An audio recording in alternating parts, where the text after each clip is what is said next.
Hi, wanna know how to lock gallery on your Vivo X100 Pro? So, as a first step, we would need to open settings on our phone and here find this tab which is named security. Click on it and here scroll down until you'll find this tab which is named privacy and app encryption. So we would need to click on it and here create our new privacy password for the application. So I'll just do whole once like this.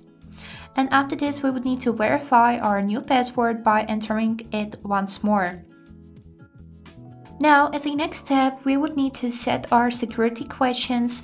So if we forget our password, we can verify ourselves with the help of these. So here, what was the name of your primary school and also best childhood friend. So I'll just enter it like this and then click done. Here, as a first step, if we would like to log the gallery application, we would need to click on this button app encryption and here choose our gallery and click on the slider until it will turn blue.